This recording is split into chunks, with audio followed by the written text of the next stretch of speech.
everyone, and welcome to Black All Year.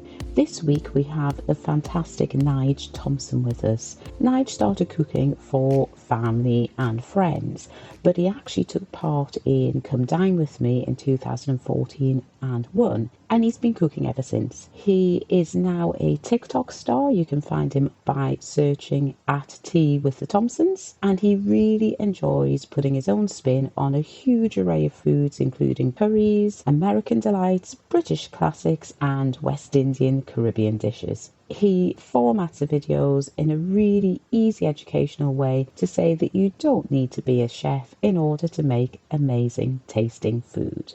Hi, Nige. It's really great to have you here on the podcast. And I've been stalking you secretly on TikTok for a little while, watching your videos, and keep promising myself that I will actually cook something from them. And I will, I promise you. But welcome. And I thought it might be good. We'll talk about TikTok and other things in a minute, but I thought it'd be really good just to start off talking a little bit about you, who you are, and kind of your early days, if that's okay. Yeah, fine. I was born in Darlington in 1964, so I'm six. I've just gone 60 this year. I grew up in Darlington all my life. When I was 23, I moved up to Washington in Sunderland because I started working for Nissan Motor Company, and I was there for 33 years. Started as a manufacturing staff and ended up as a supervisor just before I left, which was something I'd wanted from day one. Really, it took me a lot of years to get there, but I was determined to get there, and I got there in the end, so I was pleased to leave when I did. I took early retirement just before lockdown. So right. I spent the year in lockdown. Luckily, I'm saying luckily because after lockdown, everybody went back to normal again. I got a little bit of, I don't want to say depression, but I was in a very, very low mood. I had no purpose in life. Basically, I was just wandering, getting through the days. My wife was at work, so we couldn't zip off on holiday or things like that. So I just went into a bit of a downward spiral. So I was staying in bed all day, getting up, running the Hoover around the floor. So my wife knew I'd done something, and then I'd make tea, you know. So, and then I started working as a tutor at a private educator college in Washington, and I've been there up until when the place went into liquidation. Oh, yeah. So I don't know what I'm going to do now. I mean, I've got a book to write. I started writing a book, so hopefully I'll get that finished and out there. But yeah, that's me in a nutshell, really. I come from Jamaican parents. My dad came to the UK in about 1956. My mother followed 18 months after. And then we had a family of 7. One of them was already born in Jamaica, my oldest brother, and he came over about about late 60s. He came over, as a lot of Jamaican children of immigrants did. They came over quite later once they saved up and all that. But he came over to a ready-made family, which is a bit of a shock to him. But I've never known him not being there. He's always been my big brother, you know. Since I've never. You know, when he went away to the Navy, I really, really missed him. But that's where life was in those days. You know, my parents were. My dad was a shoemaker when he was in Jamaica. He came over and he started working on the buses, on the trains, then on the buses, and then he ended up as working in Cummins Engines in Darlington, where he was an engineer there, machine operator in there. My mum, obviously, she was busy having children all the time, and she always wanted to train as a nurse. She started training as a nurse, but not obviously, but she didn't actually make it as a nurse because she just was too busy looking after her family. My father passed away, and the funny thing is, my mother passed away exactly 14 months after my dad did, which was when my dad arrived in Jamaica. My mum arrived 14 months. So it was quite spooky how it happened. He couldn't do it without her, so he came back for her, which was a tough time for the family. But very close together to lose both parents. It was just ironic that, like say, when he came to Jamaica, it was 14 months later. Mum joined him, and 14 months after he passed away, she passed away. But my dad was a massive inspiration in my life. My dad was one of these fathers who, he was a strong, strict Jamaican man. He loved his kids. He would do anything for his children. And by that I mean my dad would he would do anything. Nothing my dad wouldn't do for us. Mm. But my dad was quite funny as well because we used to if I said to my dad, Dad, I need to borrow £1,000, he'd say, what for? I said, I've seen this really lovely car that I like and I want to get it. He would say no. And if I said, Dad, I need £1,000, what for? I've got bills to pay. I've got this. And they'd go, there you are, here. So he'd only give us stuff if we needed it. And he was so moralistic and he was such a strong character. My mum was the one who, if you had any problems, you could go and talk to my mum and she'd like tell you straight. She wouldn't sugarcoat anything. And it's something that I've always took with my children as well. I do exactly the same as what my dad did. If they need it, they get it. And we're very, very straight with our children. It's something that I'll cherish for mum and dad, along with the cooking that I got, because we obviously ate a lot of Jamaican food growing up. And we took it for granted because it was just something that we had. So when we go around our like English friends or at school, it was just basic pie and peas and mash and things like that. Nothing that we had. But there was no real divide in the food. It wasn't one or the other because I preferred a bit of both. And it wasn't until like the later years, when I was growing up, my mum used to make this curry chicken, and it was my mum's version of Jamaican curry chicken, and it was so different. I didn't even realize it was a curry. I know that sounds strange, but I didn't realize it was a curry. It was one of those chicken dishes that your mum did, and you never thought anything about it. And it wasn't until I started doing a lot of Asian and Indian cooking that I realized, the basic ingredients is garlic and ginger, and that they're the basic ingredients. And when I was putting it together, I think, hang on a minute, it was a curry that my mum made. It was really good. I mean, it was one of my favorite dishes, and it was just something that I absolutely loved. And I always tried to replicate it. But my mum was, I don't know whether she did it on purpose or because Jamaicans do a lot of freestyle when they're cooking. They have the basic ingredients and they'll add something else. So I asked my mum what was the recipe, and so she gave me the recipe. When I tried to make it, nothing like my mum's. And then my other siblings tried to make it as well, nothing like my mum's. And it was like, I don't understand. And we'd discuss. And my mum had told everybody a different recipe. I don't know whether she's that intentionally to keep us like talking and keep us together, or whether it was just her freestyle and that, and it just changed it. So eventually I just kept experimenting with all the different recipes that we got. And eventually I got something wrong, brother. I said, I've done it. He came up and he was like, oh, I can't believe you've done it. This is it, So it was a really special dish that we used to have. And it took me a long time to get it right, but I got it right. Yeah. And I think that's the thing, isn't it, with food? It's that, because as you were talking, all of my kind of memories of food was the children as a child came back. It does bring back so many memories, doesn't it, when you taste that food? So it's like, my mum is English, but she's learned to cook a lot of Ghanaian dishes. And I can make things like corned beef stew, which is a dish that we make. I can make that and it'll taste nice. Doesn't taste like the way my mom makes it. And what's really interesting is when my mom makes light soup, which is one of the Ghanaian dishes, the Ghanaians say she makes it the best. And she says to me, you've just got to let the meat catch a little bit on the bottom of the pan. So everybody has their own little kind of trick to make it really nice. Yeah, my dad cooked as well. He was I would say he was just as good a cook as my mum was. He used to do a lot of stuff, but he used to make all the carrot juice drinks and the Guinness punch and things like that. Which again, I've tried to replicate and I can't find it. I can't do it. So I'm online looking at all the different recipes and seeing if I can make them as well. So I'm gonna perfect them. I will. It's one of my life's goals. And I do wonder actually with immigrant families, because particularly the kind of like in the 50s and 60s, it was quite often it would be men would come by themselves, even if they were married. So my dad came over in the early 60s from Ghana. And I think they had to be quite self-sufficient. Yeah, definitely. And they wanted to create tastes of home. So they actually did get quite proficient at creating those recipes and things, didn't they? And I think with my dad, it was he would do certain elements of things, but he was quite happy to let my mom take over because she obviously did it right.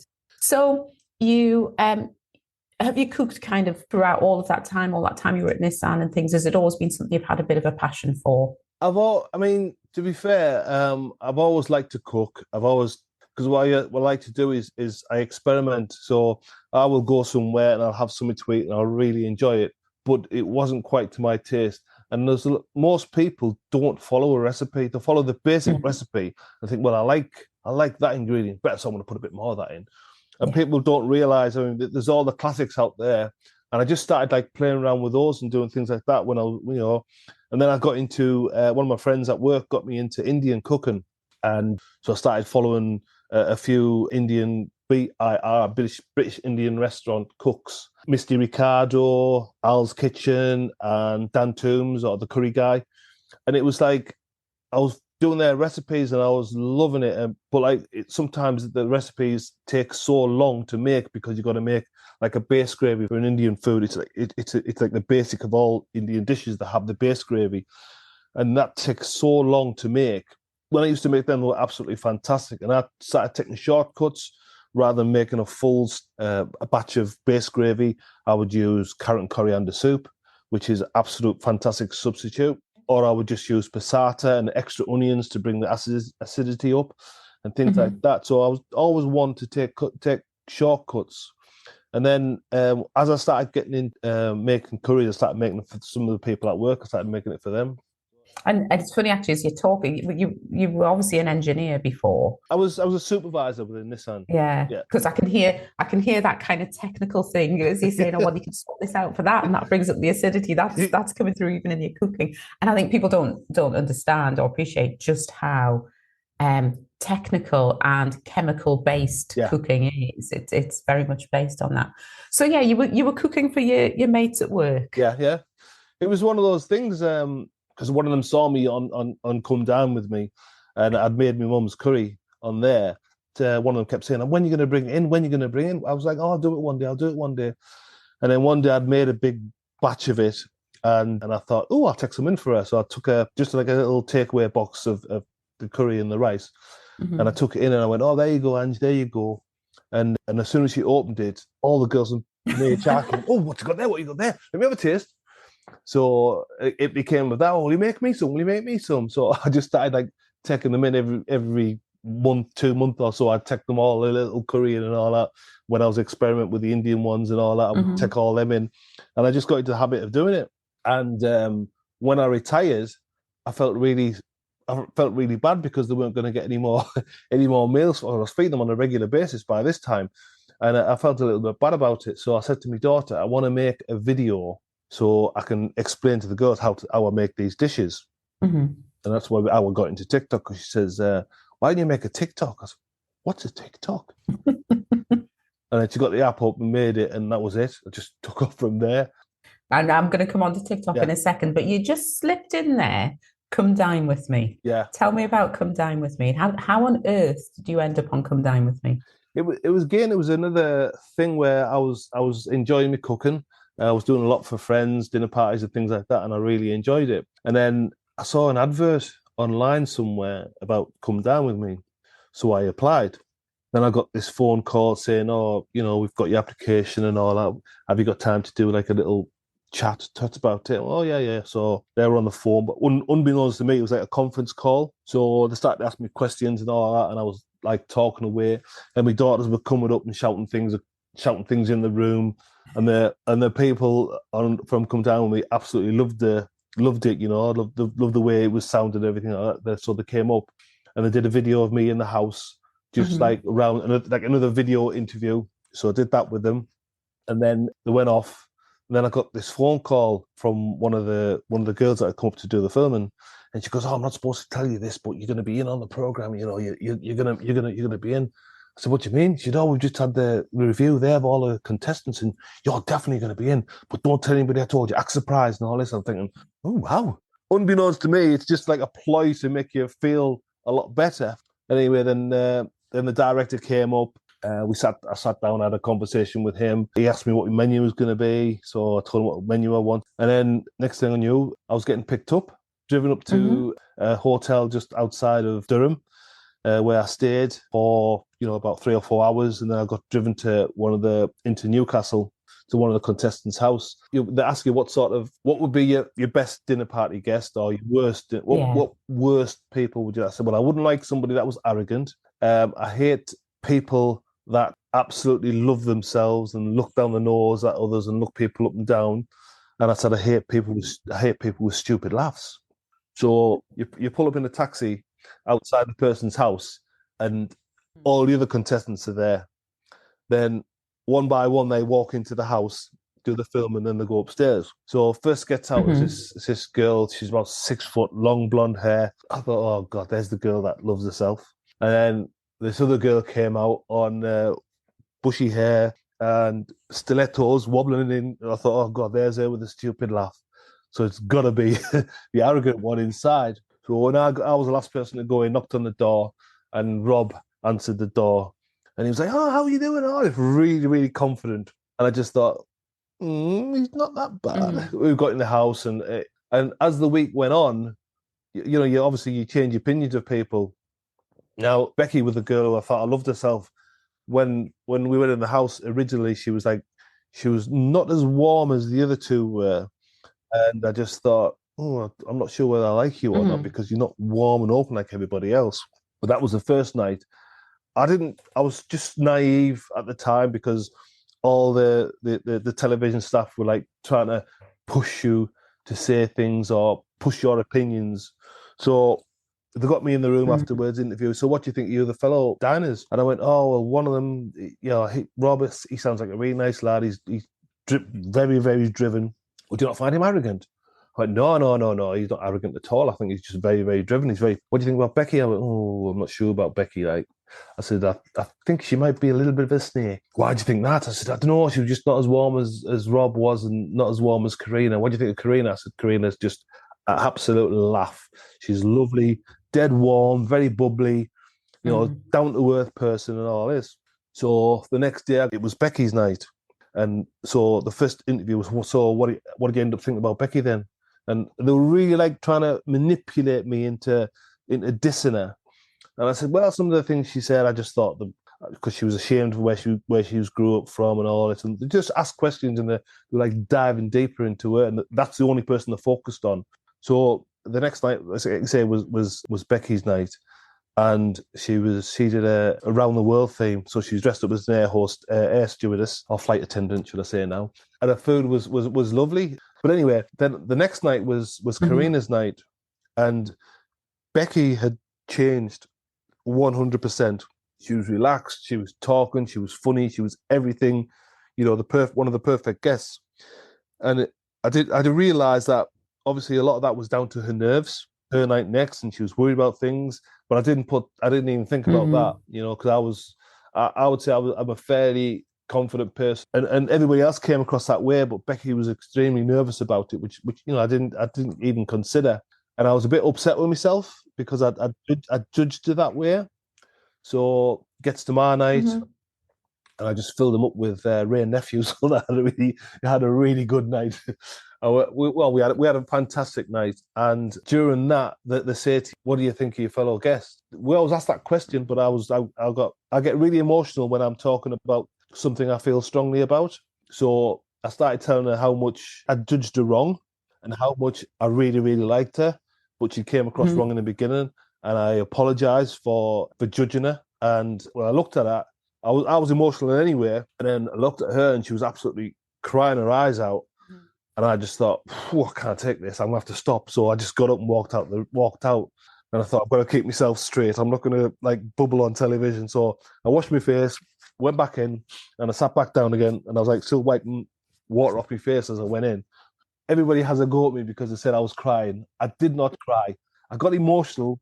I know, no. There's nothing wrong with crying. That's what I would say. It was the way they manipulated it, the way they edited it, that made it look that way. And I was a bit annoyed about that when it came out. But it was a good experience. I won, and it was a good experience. But it taught me another valuable lesson: is I don't judge people on first impressions.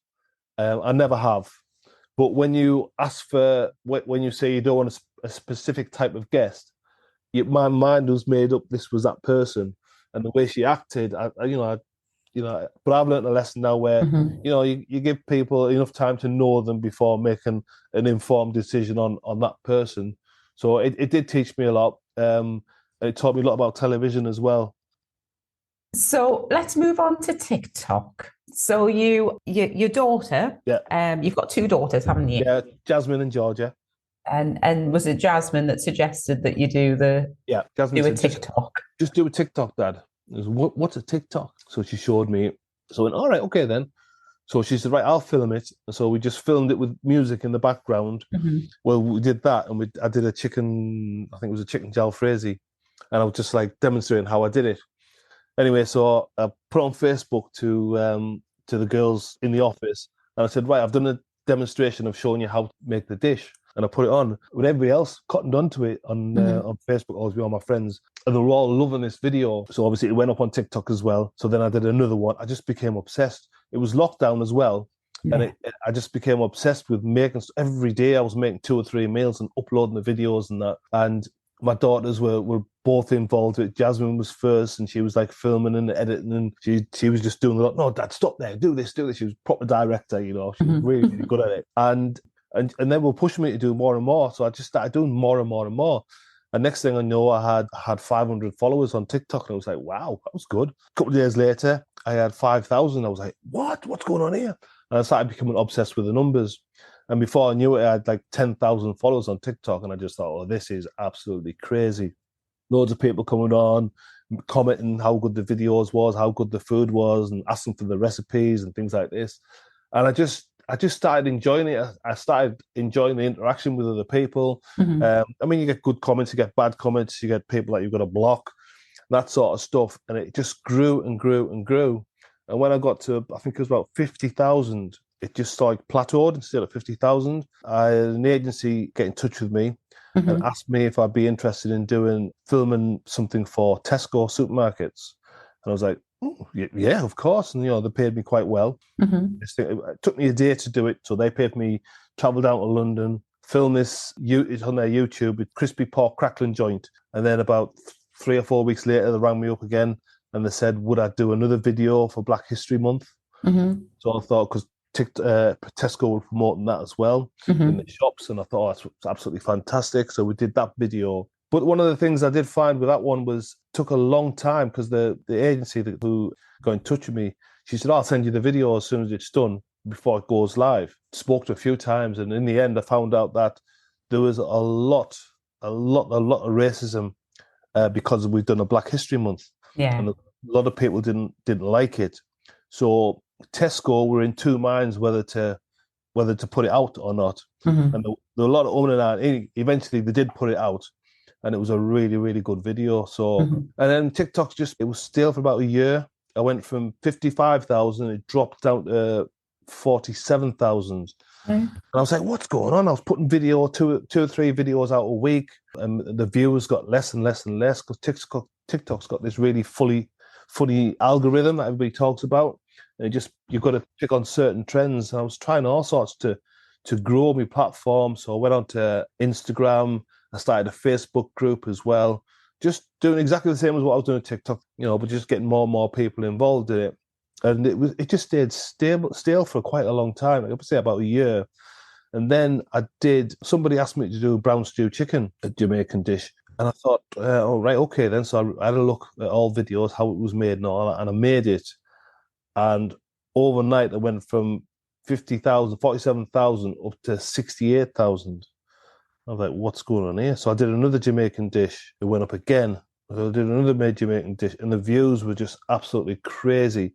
I did just simple stuff like the Jamaican salads, coleslaw, fried dumplings, and things like that. And the views were just going absolutely crazy. So then I started getting companies get in touch with me again, asking me to, show their products while I'm cooking and things like that. I took up some of them which were relevant, but I wouldn't take the ones that aren't relevant to what I was doing. Yeah. Just a little bit of promotions, and it just continued doing that ever since then. So I've basically stayed on more or less a Jamaican theme at the moment because it seems very, very popular. People want to eat a lot of Jamaican food. I get a lot of stick from the Jamaican community Telling you because that you're making it wrong, do they? yeah, absolutely. You don't do that. What's this? What are you doing this?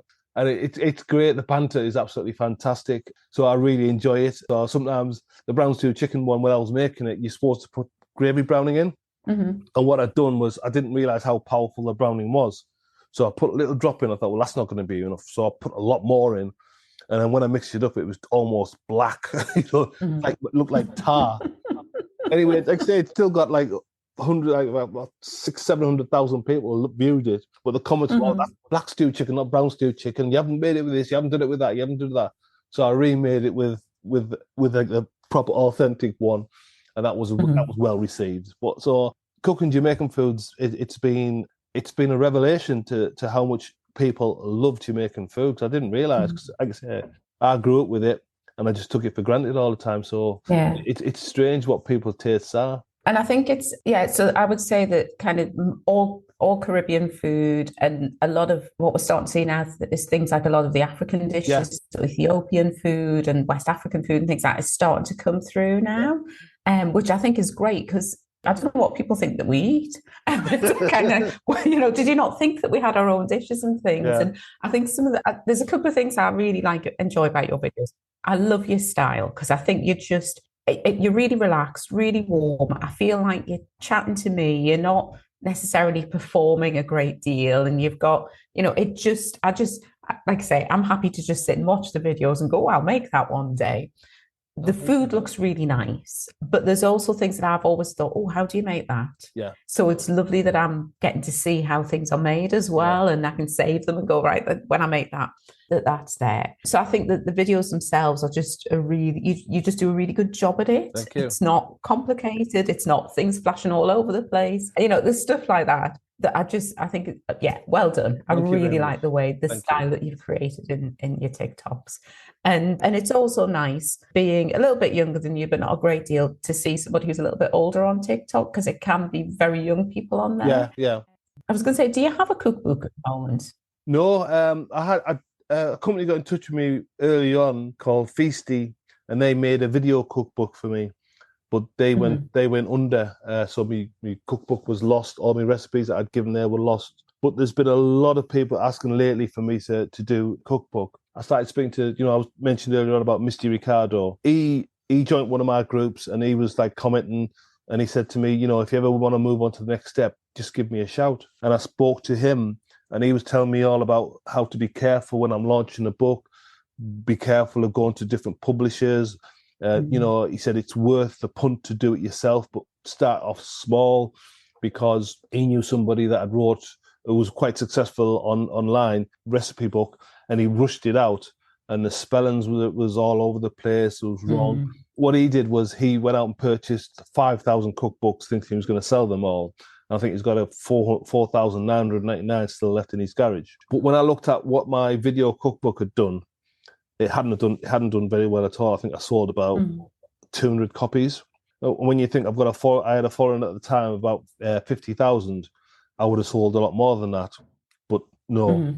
So I was very wary of that, and I was frightened to put my hand in my pocket and fork out, £3,000 or £4,000 publishing a number of books and then them to be sat in the garage. So I've always been a bit frightened of that. But lately, there's lots and lots of people asking me, and there's so many different ways of doing books now really, really cheaply. So I've started writing the book. I've got it all together.